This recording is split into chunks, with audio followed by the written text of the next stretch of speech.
বন্ধুরা আজকের রেসিপিটি দেখুন। আজকে হবে এই যে হলুদ ফুলকপি দিয়ে কাতলা মাছের ঝোল।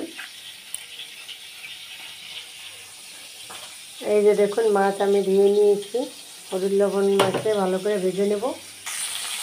আর এই যে বন্ধুরা কাতলা মাছের যে মাথা দিয়ে হবে এই যে লাফা শাক, ভালো করে বেছে নেব সুন্দর করে ডোবাগুলো।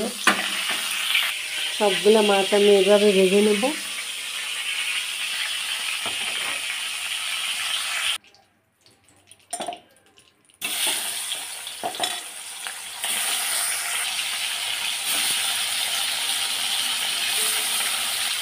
মাছ আমার সবগুলো ভাজা হয়ে গেলে আমি আলু ফুলকপি ঝোলের সব ফুলকপি ভেজে নেব।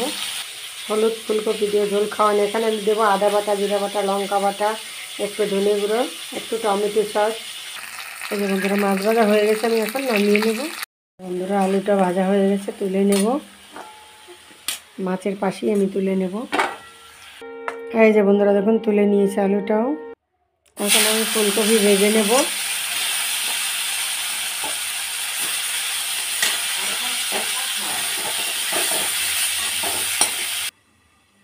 এইদিকে বন্ধুরা লাফা শাক সম্বার দেবো। আমি শুকনো লঙ্কা, কালো জিরে দিয়ে দিলাম, আর দেবো একটু পেঁয়াজ কুচি, একটু রসুন কুচি। আমি এটা কাতলা মাছের মাথা দিয়ে করব লাফা শাক। আর পেঁয়াজটা ভাজা হয়ে গেলে শাকটা দিয়ে দেবো। আর এদিকে আমি ফুলকপি যে ভাজা বসিয়ে দিয়েছি, পেঁয়াজটা ভাজা হয়ে গেছে, আমি এখন শাকটা দিয়ে দেবো।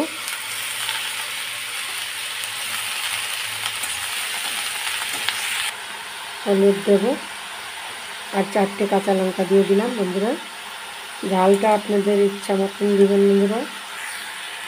এই যে বন্ধুরা মাছের মাথাটা দিয়ে দিলাম ভেঙে। লাফা শাক এইভাবে খেয়ে দেখবেন আপনারা, দারুণ লাগে খেতে মাছের মাথা দিয়ে। যারা না খেয়েছেন তারা একবার খেয়ে দেখবেন। এই যে বন্ধুরা আদা, জিরে, লঙ্কা সব কিছু একসাথে আমি কষিয়ে নিলাম আলুটা দিয়ে। এখন এই যে ফুলকপিটা ভিজে রেখেছিলাম, এটা দিয়ে একটু কষিয়ে নেব।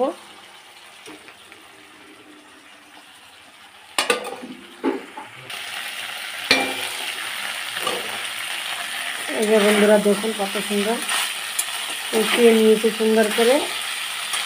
আমি এখানে গরম মশলা, দারচিনি, এলাচি, লবঙ্গ সম্বার দিয়েছি, আর আদা, জিরে, লঙ্কা বাটা দিয়ে দিলাম। একসাথে ভালো করে কষিয়ে নিয়ে পরিমাণ মতো জল দিয়ে দেবো, তারপরে মাছ ছেড়ে দেবো। আর এখানে ছোটো সাইজের একটা টমেটো দিয়েছিলাম। বন্ধুরা এই গ্লাসের 1 গ্লাস পরিমাণ জল আমি দিয়ে দিলাম।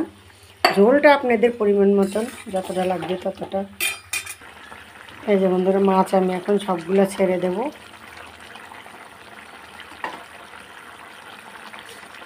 এই যে দেখুন এই যে হয়ে গেছে, আমি এখন নামিয়ে নেব। দেখুন আমি ভাজা জিরার গুঁড়ো আর ধনেপাতা দিয়ে নামিয়ে নিলাম। ভিডিওটি ভালো লাগলে লাইক, কমেন্ট, শেয়ার, সাবস্ক্রাইব করে পাশে থাকবেন। বন্ধুরা আমার শাক হয়ে গেছে, একদম ঝোলও রাখবো না, একটু থকথকা হবে। দেখুন।